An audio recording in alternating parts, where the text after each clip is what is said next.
रामैया को उसी गांव में खुद का एक खेत होता था। उस खेत में वो फसल उगाता था और उससे आए हुए पैसों से अपना घर चलाता था।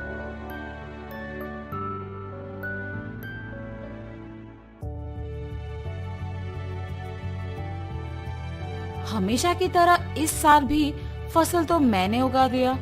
अब गर्मी की मौसम शुरू होने वाली है, जल्द ही तरबूज के बीज डालने पड़ेंगे। ऐसे सोचकर तरबूज के बीज लेके अपने खेत की ओर जाता है।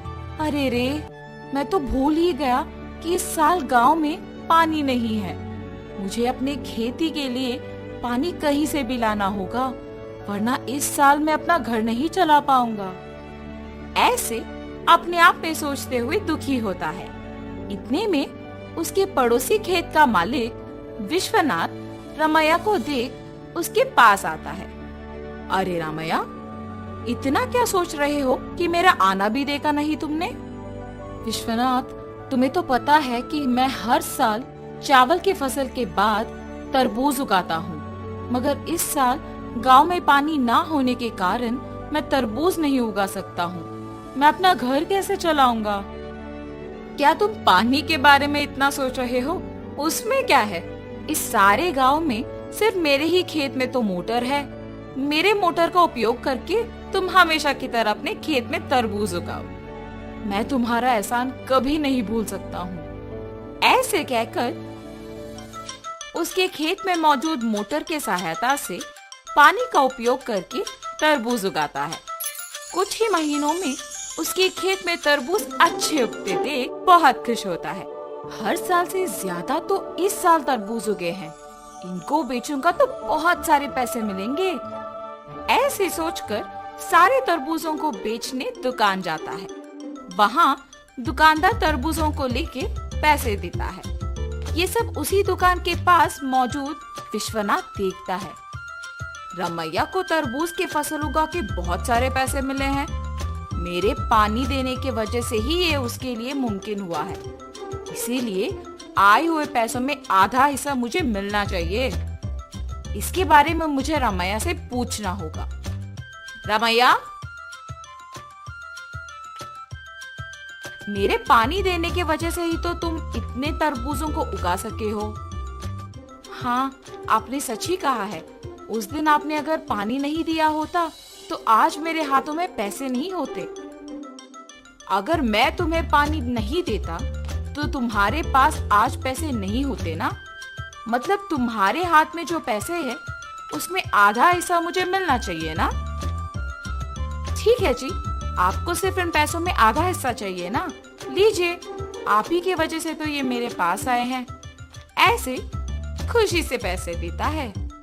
मैंने सोचा कि तुम पैसे नहीं दोगे, लेकिन तुमने मेरा एहसान बाकी चुका दिया।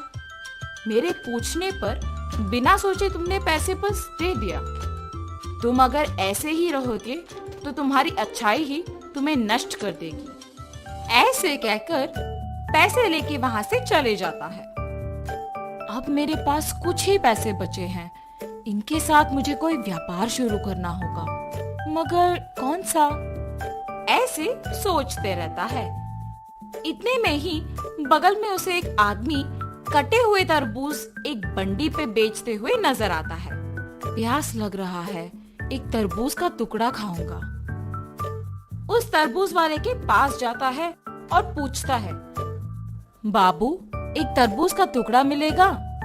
जी हाँ। एक तरबूज का टुकड़ा कितने का है? सिर्फ 5 रुपए है जी। एक तरबूज का टुकड़ा 5 रुपए का है? एक पूरा तरबूज तो बहुत कम पैसों में मिल जाएगा। मैं मेरे पास के सारे पैसों से तरबूज खरीदूंगा और उन्हें ऐसे टुकड़े बना के बेचूंगा। ऐसे मुझे बहुत पैसे मिलेंगे।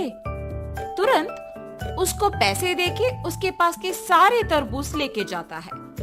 उन तरबूजों को एक बंडी के ऊपर रख के उन्हें अच्छे टुकड़ों में काट के बेचने लगता है। ऐसे उसका व्यापार बहुत अच्छा चलता है। हर रोज की तरह एक दिन वो जब तरबूज बेच रहा था, आप सबको पता है कि इस गांव में कुछ दिनों से चोरी हो रही है। जो भी इन चोरों को पकड़ के जमींदार जी के हवाले करेगा। उनको जमींदार जी अभिनंदन करके तोहफा देंगे। उस विज्ञापन को रमैया सुनता है। उस दिन दोपहर को 4 आदमी उसके पास आते हैं। बाबू, हमें 4 तरबूज के टुकड़े दो ना। बाबू, आपको इस गांव में मैं कभी नहीं देखा। गांव में नए आए हो क्या? हाँ जी। किसके घर में रह रहे हो बाबू? पास में जान पहचान के लोग हैं, तो उन्हीं के घर में है। इतने में रमैया को सुबह का विज्ञापन याद आता है। वो लोग भी हिचकिचाते हुए उसको पैसे देके जल्दबाजी में वहां से निकल जाते हैं। मुझे इन लोगों को देख के लग रहा है कि यही वो चोर हो सकते हैं। इनका पीछा करूंगा तो सच पता चल जाएगा, मेरा शक भी चला जाएगा। ये फैसला करके उनका पीछा करता है। उन लोगों को एक घर में घुसते हुए देखता है। खिड़की में से उन लोगों को देखते रहता है। हम लोगों पे शक आए, इससे पहले हमें जमींदार के घर में चोरी करके इस गांव से बाहर निकलना होगा। मेरे सोच के अनुसार ये लोग तो चोर ही निकले हैं। तुरंत मुझे ये जमींदार को बताना होगा, वरना आज जो चोरी होगा उसका कारण तो मैं ही बन जाऊंगा। तुरंत वो वहां से जमींदार के पास जाता है। जमींदार साहब, जमींदार साहब। अरे क्या हुआ रामैया, यहाँ आए हो? इस गांव में हो रही चोरियों के पीछे जो लोग हैं वो मुझे पता है। यही बताने आपके पास आया हूँ मैं। इतना ही नहीं, मैं उन्हें ये कहते हुए सुना कि वो आज आपके घर में चोरी करने वाले हैं, इसीलिए तुरंत आपके पास आया हूँ। ऐसे सब कुछ जमींदार को बताता है। क्या तुम्हें पता है कि वो लोग कहाँ हैं? जी साहब, पता है। सेवकों, तुम लोग अब रामैया के साथ जाके उन चोरों को पकड़ के मेरे पास लाओ। जी प्रभु।